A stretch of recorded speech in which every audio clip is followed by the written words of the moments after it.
Hi guys, welcome back to La Paz. I am actually in Rurrenabaque right now, but we'll get to that in a little bit. A bit behind on videos due to no Wi-Fi and no storage space on my phone, so I'm catching up now. This one I'm doing now, I'm gonna fill you in on my last day in La Paz because I ended up doing a walking tour and actually learned a lot, so there's lots to fill you in on. Anyways, like I said, did a walking tour that day. We actually got to see a music video being filmed, which is pretty cool. Guy wasn't famous or anything, but it was still cool. They were filming in the street, they had this purple smoke going, the guy was singing, and he had backup dancers dressed in traditional costumes from Potosi. So it was cool to watch that, and afterwards we went back to that street called Calle Jaén, which is that cute colonial street with different colorful buildings. So a lot of famous people used to live there, one including the president or one of the old presidents, the author of Don Quixote, a really famous Bolivian artist who actually became famous abroad first before he later became famous in Bolivia. But he does really colorful paintings of different things having to do with the Andean culture, a lot of things related to Pachamama. There are also some paintings and drawings from a period of time when he was in love, and so he paints a lot of naked women, but they're all on the bigger side, and our guide was explaining that in Andean culture it's actually attractive to be heavier as a woman. They don't like skinny girls, so you can see this in his artwork. Anyways, so we got to check out that area. Also learned that that street was haunted, and apparently there was this ghost, this widow, that was abducting drunk men walking down the street. So the guide recommended, if you're drunk and your guide, do not walk down that street.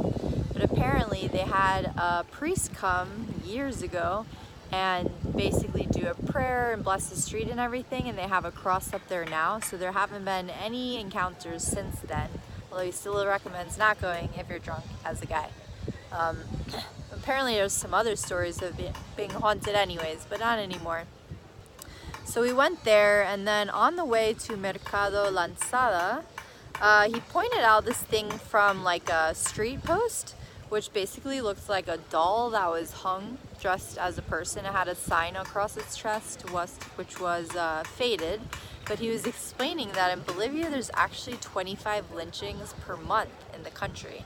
And what he was saying is that one of the big no's, something you do not do in Bolivia, is steal. And so when they catch thieves, the people actually, like the community, the neighbors and everything, they go after the thief and they'll kill them or they'll hang them or whatever. So he was explaining that to us, which was basically what that doll was hanging there saying, do not steal, or pretty much this is what's going to happen to you. So that was pretty crazy to learn about. Anyways, we went back to that market, and then he told us a little bit more about caseras, which are like basically the women that own these different shops, whether they sell juice, fruit, sandwiches, whatever it is, that they take it really seriously as far as once you pick a place to go to as your go-to place, like you can't switch, you can't just bounce around, that's like your person. So he's kind of talking about as if it was your girlfriend pretty much. You can't cheat on her. And once you leave, don't try coming back because she's not going to sell to you anymore. So it's pretty interesting learning about that, the caseras in the market. Afterwards, we went to Calle Sagarnaga and went to check out the witches market again, which I learned more about. So more back in the day, but some of this does still happen today. And again, more in the Aymara culture, which is one of the pre-Incan cultures. But people would go here to buy things to basically give an offering to Pachamama, which is their god. And so basically they would do different things, which could be like sugar, sweets, alcohol, money. Blood is always a big one, a big sacrifice. So they would sacrifice baby llamas actually. And he was saying that a lot of llamas actually don't make it through birth and everything. So they're not still going around killing baby llamas, but basically they'll take them and they like freeze dry them. So you see this in like we saw it in one of the stores, these little tiny baby llamas that were real ones, but now it's like skeleton or something. So basically they would put all these things in a pot and burn it, and like the witch or whatever would do a spell or whatever you would call it, basically like offering all these things to Pachamama. and you could ask for whatever you needed in life, whether that was having to do with home, money, love, anything like that. So that's a little bit more behind the witches market. You could go there to buy these things, or they also have like faster versions and quicker, easier, less expensive versions, like where it all kind of comes in a box, something like that. So learned about that. Also more about las Cholitas. So I'd mentioned that's the women in the typical dress, and he was also explaining how, oh, for the guys, again in this culture, like the sexiest part of the woman is the calf. And then he was also explaining how like they all have long braids, and so long hair, the longer the better, and that's why they'll tie these kind of like pom-pom things with strings on the end of braids to make them look even longer. And he was showing us how they flirt. So like if a guy sees a girl he likes, he'll throw little pebbles at her feet to get her attention, and she'll walk over and kind of push him a little bit, and he'll pull her in, and they kind of go back and forth like this. Is like typical way of flirting, he was saying.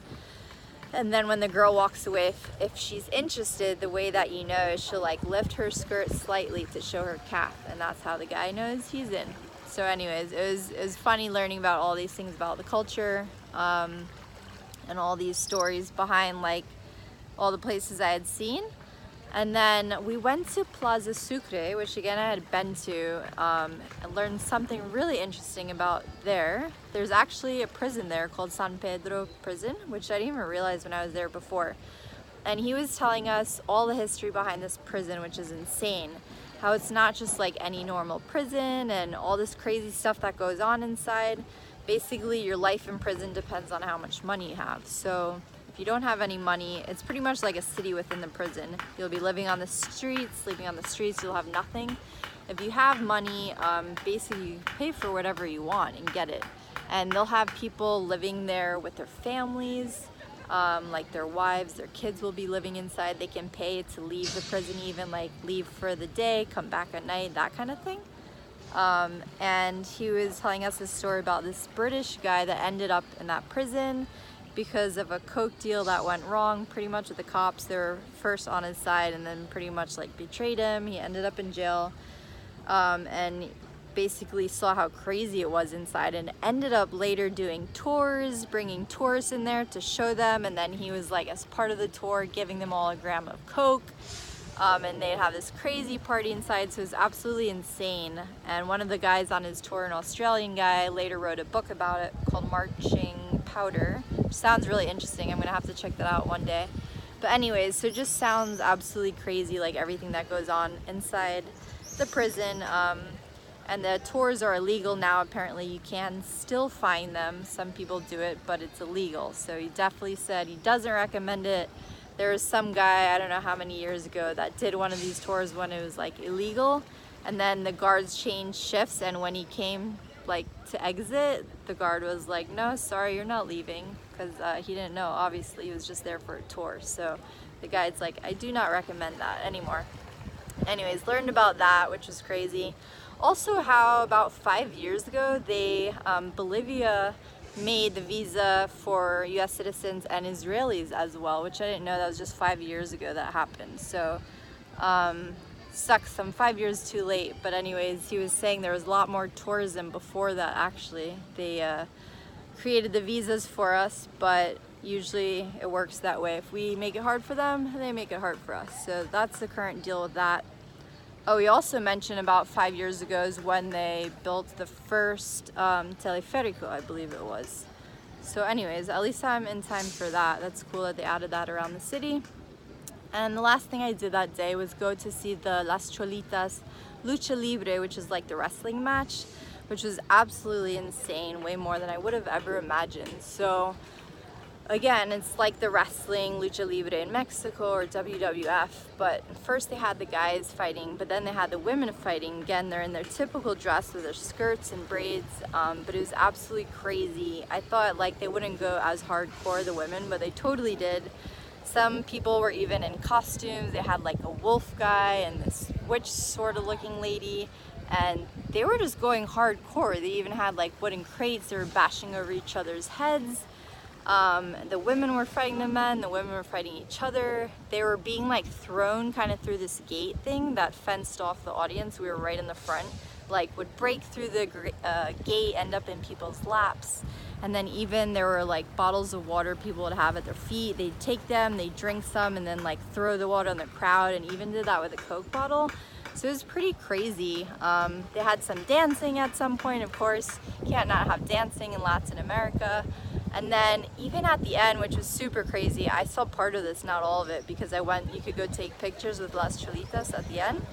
But they lit the lady who's like kind of dressed up like a witch skeleton thing.